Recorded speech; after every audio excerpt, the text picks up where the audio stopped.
আত্মত্যাগকে আপনারা সাবসার্ভিয়েন্ট করতে চাচ্ছেন, আমাদেরকে বোকা পাইছেন। এবার দ্বিতীয় কথা বলি, যদি ডেইলি স্টার এবং ভাঙ্গাটা অন্যায় হয় তার বিচার করেন, কোনো সমস্যা নেই। তার আগে যে হাদিস 7 দিন আগে গুলি লাগলো, 7 দিনেও ধরতে পারেন না, পুলিশ কি স্টেটমেন্ট দিচ্ছে, কোথায় আছে না আছে জানি না। আপনি 54-এ আপনি কিভাবে মানুষকে ধরতেছেন? আপনি তো কথা দিলেন, এই আইন উপদেষ্টাকে বলতেছি, আপনি 54-এ ধরতে পারেন, তাহলে আপনার এক্স ওয়াইফকে ধরেন না কেন? না, শাওনের কথা বলিনি। সে মৃত্যুদণ্ড ঘোষণা করতেছে আমাদের, আপনার কানে ঢোকে না?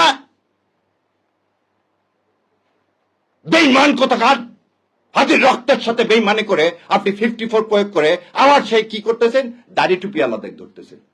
আমার মাদ্রাসার ছাত্ররা কি ভুলে গেছেন যাত্রাবাড়িতে কিভাবে রক্ত দিয়েছে?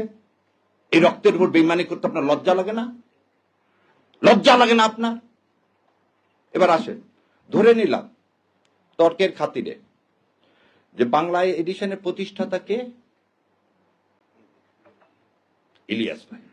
ধরে নিলাম তিনি প্রভোকেট করছেন, তিনি করার জন্য এই বিল্ডিং ভেঙে দিছে কেউ, খুব ভালো কথা। তার জন্য ইলিয়াস ভাই কি করছেন, পার্সোনাল ফেসবুক বন্ধ করে দিচ্ছেন। ইলিয়াস ভাইয়ের বিরুদ্ধে আপনি দেন, বাংলা এডিশন ইলিয়াস কি পরিচালনা করে, সেজন্য বাংলা এডিশন বন্ধ করবেন? তাহলে এবারে বলেন আপনি, যে চ্যানেল 24-এর মালিক এই হামিম গ্রুপের, সে বলল প্রথমত হাসিনাকে চায়, দ্বিতীয়ত হাসিনাকে চায়, শেষ পর্যন্ত হাসিনাকে চায়, তখন কানের মধ্যে জানিয়ে কথাগুলো বাটপার গুলো জাতির সাথে বেইমানি করেন। মজা দেখতে আসছেন না? আর কত রক্ত চান?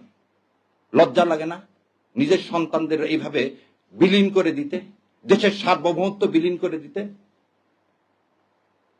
তার যখন যমুনা টিভিতে আমি প্রতিবাদ করলাম, তখন খুব গায়ে লেগে গেল না, ফসকে লেগে গেল না? যমুনা টিভির মালিক কে? এখন এত কিছু করতে পারেন 54-এ, জাতীয় পার্টিকে নিষিদ্ধ করতে পারেন না? যে জাতীয় পার্টি গত 3 বার এই আওয়ামী লীগ এই ভারতীয় আধিপত্যবাদকে সমর্থন করছেন, কিভাবে দেখেন? তার চেয়ারম্যান ইন্ডিয়া থেকে এসে বলে কি, ইন্ডিয়ার অনুমতি ছাড়া আমি কিছু বলতে পারবো না। ভুলে গেছেন আপনারা? এই হচ্ছে স্বাধীন নাগরিক, এই হচ্ছে স্বাধীন দেশ। আজকে বাংলাদেশের হাই কমিশন শিলিগুড়িতে আক্রান্ত, কলকাতায় আক্রান্ত, দিল্লিতে আক্রান্ত, বোম্বেতে আক্রান্ত। কোথায় আপনারা সাংবাদিকরা তো এই আক্রান্তের বিরুদ্ধে সম্মেলন ডাকতেছেন না? আজ আমার দেশ, আমার সার্বভৌমত্ব আক্রান্ত কার দ্বারা? ইন্ডিয়ার দ্বারা। আরো কত মিথ্যাচার। একটা শোনেন, জ্ঞান পাপী কাকে বলা হয়? যে জেনে শুনে মিথ্যা কথা বলে, যে জেনে শুনে মিথ্যা কথা বলে। মাহফুজ ইনাম সাহেব বললেন 53 বছরে কোনো প্রতিষ্ঠানে আগুন দেওয়া হয়নি। তাহলে উনি অন্ধ, নাহলে ওনার যেদিন চশমা ছিল না, যেদিন নয়াদিগন্তে আগুন দিছে 12 বছর আগে। তাহলে মিথ্যাচার, যা রক্তের মধ্যে মিথ্যাচার, মুনাফেক সে আমাকে মুনাফেক বলতেছে। এটা তো আপনাকে অ্যাডমিটেড প্রমাণ দেখালাম, হঠাৎ করে আপনাদের এত মাথার ব্যথা হলো কেন? জামাত ইসলাম ক্ষমতা আসবে কি আসবে না, ক্ষমতা যাওয়ার মালিক হচ্ছে আল্লাহ। আপনারা ক্ষমতা বলতেছেন বিএনপি চলে আসছে। গতকালকেও দেখি এই ওর নাম কি, আমেরিকা থেকে বসে থেকে ঠিকানার উনি বলে দিলেন বিএনপি আসতেছে ক্ষমতায়, তাহলে এখন জামাতের কি হবে? আরে ভাই, বিএনপি যদি ক্ষমতায় আসে তাহলে ভোট টোট করার দরকার কি? দিয়ে দেন না, দিয়ে তো দিছেন, 1.5 বছরে তো দিছেন, 1.5 বছরে তো দিয়ে দিলেন। আর জাতির সাথে তামাশা করেন না। বলতেছি আপনাদেরকে বারবার, শেষ রক্তবিন্দু থাকা পর্যন্ত এই ভারতীয় আধিপত্যবাদের বিরুদ্ধে যুদ্ধ করে যাব ইনশাল্লাহ। আর এই ন্যারেটিভ আর প্রথম আলো আর ডেইলি স্টারের এই ন্যারেটিভ আর ইনশাল্লাহ দেশে বাস্তবায়ন করতে দিব না। সেই জন্যই বলছি, দেখেন আপনাকে বলি, চ্যানেল আইতে যা আমি নিজে বন্ধ করে দিছি। কেন? যেদিন থেকে সোমাকে নিয়ে আসছে, যেখানে ভারতে আধিপত্যবাদ নিয়ে আসবেন আমাদের কণ্ঠ বন্ধ করবেন, করতে পারবেন না ইনশাল্লাহ। আল্লাহ আপনাদের কান পর্যন্ত পৌঁছায় দেওয়ার ব্যবস্থা করবে। কি হয়েছে আপনাদের টিভি আমরা বর্জন করলে? যেখানে যেখানে ভারতে আধিপত্যবাদ দেখি আমি, সেখানে সেখানে যা বন্ধ করে দিচ্ছি। আমাদের কথা হচ্ছে আমাদের আদর্শের সাথে লড়তে হবে, এবং সেই আদর্শটা আমরা যে পুরাবো না।